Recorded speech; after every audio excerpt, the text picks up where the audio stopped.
Before we get into today's list, I'd like to take a moment to thank this video's sponsor, Gel Blaster, the new revolutionary toy that gives you all the fun of paintball, but none of the cleanup. The Gel Blaster uses 100% safe, eco-friendly ammo known as Gellet, an all-natural, non-toxic, non-irritant, water-based material that dehydrates and disappears completely within 15 minutes of impact. Gellets are importantly 100% safe for not only big kids like us, but also regular kids and pets as well. Gellets are unique for not only the lack of mess, but also the fact you hydrate and grow your own ammo yourself. Simply add water, wait, then fire away. Each Gel Blaster comes with a pack of 10,000 gellets right off the bat, as well as a pair of safety glasses and a USB-C charger to power up the lithium battery inside, allowing for fun for up to 4 hours per session. As for the Gel Blaster itself, you will have 2 firing options, fully auto for an all-out assault or a semi-auto option for precise aiming. The blaster itself contains a smart barrel that holds 800 gellets in total, as well as swappable color fins to help distinguish teams for large-scale games, and I really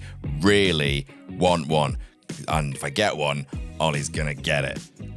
He's gonna get it. Support partsFUNknown by supporting Gel Blaster at gelblaster.com and enjoy the next evolution of fun today.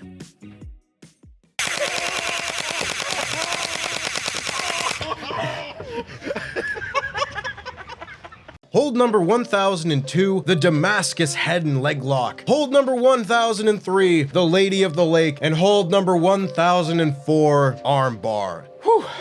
Oh, hello there. I was just reading out Chris Jericho's list of 1004 holds, and it really got me thinking about the career of the man of 1004 holds himself. Maybe the man best at reinventing himself in all of wrestling, Jericho has had a plethora of great opponents over the course of his 30-plus year career in the business who have been the foils of Jericho's ever-evolving character. From Mexico to Japan to ECW to WCW to WWE to New Japan to AEW, it's time to take a look back at the best rivals to ever stand toe-to-toe with the Wizard Ocho Demogod. I'm Tempest hailing from partsFUNknown, and these are the 10 greatest rivals of Chris Jericho's career. But before we get on with this list, make sure of course that you subscribe and enable notifications to always on so you never miss a fun list just like it. And if you like this idea of greatest rivals lists, make sure that you check out the other ones that we've done so far. We've got John Cena, The Undertaker, Kenny Omega. Make sure that you check them out. I'm very proud of them. Number 10, Ultimo Dragon. Not enough people will have seen Jericho's work with one of his oldest and best rivals. During his run with Japanese promotion Wrestling and Romance, which is still the best name for a wrestling company ever, Jericho's defining rivalry was with Ultimo Dragon. The two battled over the WAR International Junior Heavyweight Championship in the mid-90s, and in terms of the most integral matches to Jericho's career, his match with Dragon at War's 3rd anniversary show on July 7th, 1995 is one of the most important. This match is an absolute gem with crisp action and an awesome finish, with Jericho getting the win with a butterfly superplex after 20 minutes. But why is this so important? Well, dear listener, that would be because this was the match that caught the eye of Mick Foley, who then showed it to Paul Heyman, getting Jericho into ECW. Jericho and Dragon would go on to have many a great match in WCW over the Cruiserweight title, but the peak of their rivalry came in Japan. You can watch that match on Jericho's 2010 WWE DVD, where Jericho also calls Dragon one of his best opponents, and you will not regret it. Number 9,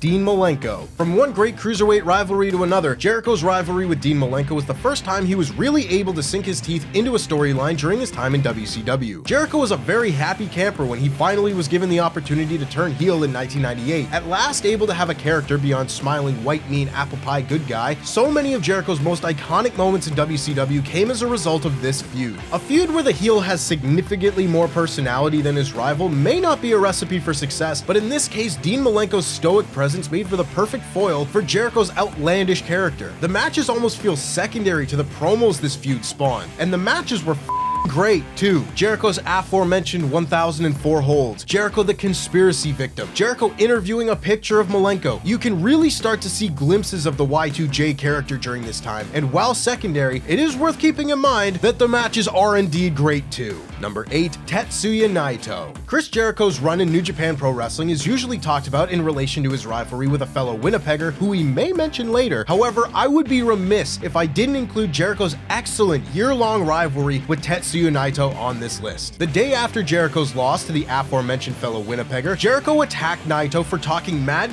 before Wrestle Kingdom 12. This appeared to build to Dominion, where people expected Naito to beat Jericho to retain his IWGP Intercontinental Championship, but much to the surprise of those watching, most of all me, Jericho won, capturing the 10th Intercontinental Championship of his career. Jericho never had a bad match in New Japan, and his matches with Naito may have been his best. That Dominion match is ace. That powerbomb through the dreaded Japanese table is excellent. But this rivalry with Jericho was just as significant to Naito's career as well, as their match at Wrestle Kingdom 13, where Naito finally wins the IC title back, was a defining moment in his character arc. Naito finally acknowledges that his career will be tied to the Intercontinental title he spent years trying to destroy, and embraces it to beat Jericho in a classic. Number 7, Rey Mysterio. People may think that Chris Jericho and Rey Mysterio have an extensive history in WCW, but outside of a few cruiserweight title matches, you really have to look to 2009 to find the start of the Jericho-Rey Mysterio beef. That being said, their 2009 rivalry over the Intercontinental Championship was excellent. The whole rivalry is some of the best character work Jericho did during his honest man suit wearing call you a name you have to look up in the dictionary run, with Jericho trying to take not just Mysterio's title, but his mask as well. Why did he want to take his mask? Because that's what bullies do. He didn't need that mask, he just didn't want Rey to have it. Their no-holds-barred match at Extreme Rules is awesome, building off a very fun match at Judgment Day, but everything really culminates in their supremely underrated banger from The Bash, where zebra-printed Rey Mysterio tricks Jericho by wearing 2 masks. Jericho might not have been in the main events in 2009, but it was feuds like this that had him ranking at the top of a lot of publications' Wrestler of the Year awards. Number 6, Chris Benoit. There were a few people who really helped Chris Jericho find his footing in WWE during the Attitude Era, some of which we'll get to, but in terms of having incredible matches, it's hard to argue that there was anyone at the time that Jericho had more chemistry with than Chris Benoit. The two Chris's had a hell of a set of matches in WAR as well, where Benoit was known as Wild Pegasus, and they built upon that chemistry with a few matches in WCW, such as their clash at Fall Brawl 96, but undoubtedly their best work together came in the WWF. Their rivalry over the Intercontinental Championship in 2000 was integral to the resurgence of the WWF midcard, with banging matches at Backlash, Judgment Day, and SummerSlam, but the creme de la creme of the bunch was their all-time great ladder match at the Royal Rumble in 2001. Their hate spurred them to an excellent rivalry until that hate turned into a real can they coexist team, because that is WWE's favorite trope, regardless of what year we're in. Number 5, MJF. It is a shame so much of this rivalry took place during the cursed age of tiny crowd, Daily's Place wrestling, but the MJF-Jericho rivalry was a great example of AEW's long-term slow burn storytelling. Immediately after All Out 2020, MJF decided what he needed was some friends. Some friends he could do a song and dance number with, and also try and infiltrate and destroy from within, because MJF is indeed a bastard. MJF beat Jericho at Full Gear 2020 to gain entry into the Inner Circle, starting a nice little tag team run for himself and Jericho, before turning on the group with the help of the newly formed Pinnacle. Blood and Guts may have had a dud ending, but it did serve as a solid middle chapter for the rivalry alongside the second Stadium Stampede match, before Jericho had to run a gauntlet against the likes of Shawn Spears, Juventud Guerrera, and Nick Gage to earn another shot at MJF. You can tell that one of the things Jericho wanted to do during this portion of his career was a proper run as a top babyface, something he never had in WWE, and while AEW couldn't quite keep that momentum going after All Out 2021, Jericho's rivalry with MJF was a year-long storyline that resulted in possibly Jericho's best babyface run.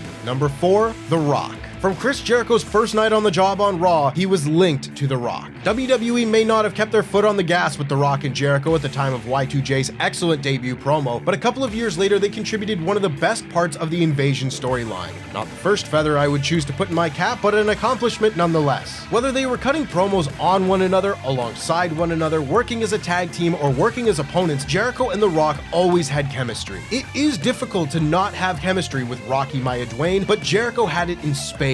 Their match at No Mercy, where Jericho wins the WCW Championship for the first time, is one of the best matches of either of their careers. And look, it's Chris Jericho hitting the skull-crushing finale. He also beat The Rock and Steve Austin in the same night to become Undisputed Champion, which is a fact mostly lost to time. Jericho really should remind people more about it. Jericho often credits his match with Triple H in Penn State for giving him his groove back after a slow start in WWE, but his rivalry with The Rock was truly where Jericho set himself apart as a main eventer in the Fed. Number 3, Kenny Omega. Some matches start rivalries, some start companies. In this case, Chris Jericho's dream match with fellow Winnipegger Kenny Omega at Wrestle Kingdom 12 did both. After nearly 2 decades of only wrestling for WWE, Chris Jericho made the jump to New Japan Pro Wrestling in late 2017 with one intention: to wrestle and beat Kenny Omega. Not only was their match at New Japan's biggest show incredibly excellent and excellently incredible, earning 5 stars from big old big boy Big Daddy Dave Meltzer, but it caused such an uptick in New Japan's global business that it planted the seed in Tony Khan's mind to start his own company. A company that he would indeed start less than a year later. And what would be the first ever main event in AEW history? The Dream Match rematch, Kenny Omega versus Chris Jericho. This match may not have reached quite the heights of the original, but it is hard to imagine another match being in the main event of AEW's first ever Double or Nothing event. As of this writing, we have yet to see the rubber match between the two, but if the first 2 matches are anything to go off of, it will be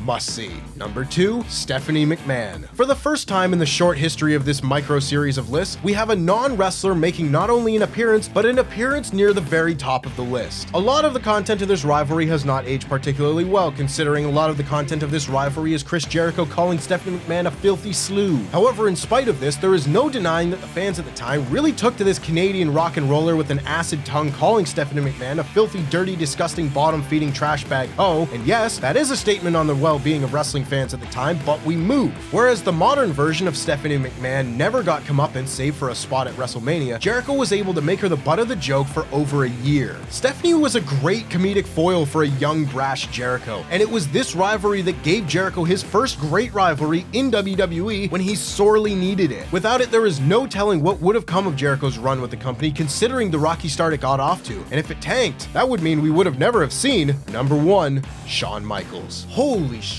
Where do I start? I mean, at the start, but also this may be my favorite rivalry ever, so bear with me if I seem a little bit excited. This all starts in 2003 with a real teacher versus student dynamic leading to an epic match at WrestleMania 19. And let me just tell you that having a show-stealing match at WrestleMania is the footnote of this story. Jericho showed a need to be better than his former idol Shawn Michaels during that rivalry, and it was that need that drove the exceptional storyline that the two had on Raw in 2008. Shawn betrays Jericho's trust by faking an injury to win a match, and then turns on Jericho, which still results in HBK getting cheered over Y2J. Chris doesn't take well to this and lashes out, putting Shawn's face through the obscenely expensive Jeritron 5000. I always find it very difficult to remain serious while saying the obscenely expensive Jeritron 5000. Intercut this months-long story of Shawn trying to get revenge and Jericho's jealousy of Shawn pushing him to try and retire his former idol, with excellent pay-per-view matches at Judgment Day, Great American Bash, Unforgiven, and finally the 2008 match of the year over the World Heavyweight Championship at No Mercy, and you have one of the best pieces of storytelling WWE has